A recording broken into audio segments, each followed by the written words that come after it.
Ал осы кісімен жолыққан болатынбыз бүгін. Менің таныстағы ер азаматым. Сәлем. Қалай? Сәлем. Сәлем. Алло, бұл кім дегендей болды.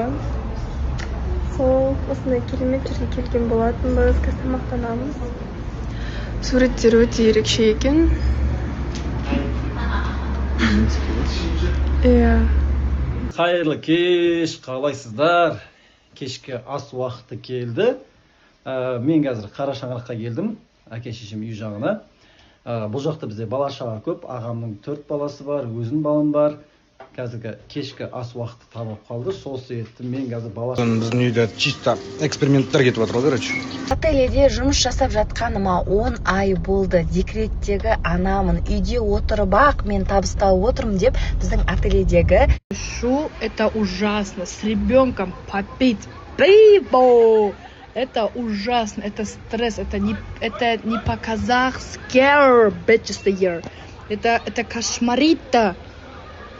Чтобы қызың балаң ішкенін білесің, бірақ басқа жақта хатада ішіп, наркоман, саркоман болып, ішкіш болып, біреулермен бір көрінген адамдармен ішіп, бухать етіп, істемеген нәрсенің бәрін істеу, это норма.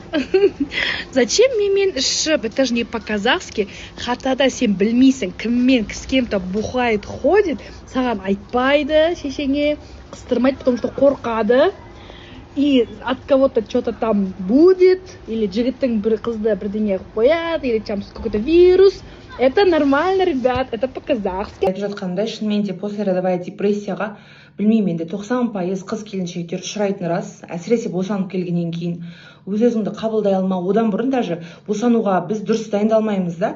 Мысалы, шашымыздың түсуі, тырнағымыздың сынуы, әлсіздік болсын, депрессияға тез ұшырап кету, жүрекке барлығын жақын қабылдау, стрессқа түсіп кету тез болады, тез жылап қалу, оның барлығы біздің организміміздегі минералды заттардың жаңағы жетіспеушілігінен екен ғой. Кейбір витаминдер жетіспесе, біз міндетті түрде сондай дүниеге ұшырайды екенбіз. Ол қалыпты деп айтып жатады, негізі оны болдырмау. Біз магазинге келдік. Үйге картошка, пияз деген сияқтылар алуға. Бүгін бешбарат қой бізде. Соған етке қосып жібереміз обязательно. Өзіміздің бір осы магазин постоянно келетін. Осыған келдік. Бахрама дубайский кетті. Бахрама қаншадан? Нан айтып жатыр. Сіз нан айтып жатсыз ба? Кстати, мен ауыл қаймағын жақсы көремін ғой, білесіздер ғой. Қазір қаймақ қалдыма көрейік. Дұшқан сияқты бар ғой. Дұшқан.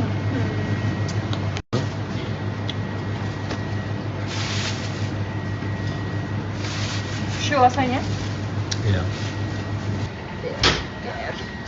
Екі сәбіз жейді ма? Үшеу жетеді. Үшеу аласың, не?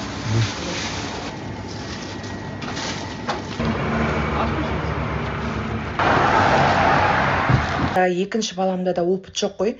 Кәдімгідей мен послеродовая депрессияға ұшырап кеткем.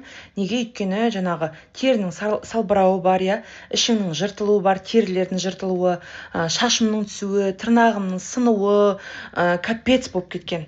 Опыт жоқ, білмейсің ештеңені. Оказывается, оның барлығы қыздар, витаминный комплексінің жетіспеушілігінен, то есть минерал заттар, андай кейбір витаминдер жетіспегеннен бізде послеродовая депрессияға тез ұшырап кетеді екен. Бала бүкіл витаминіміздің бәрін алып кетеді ғой, оның үстіне.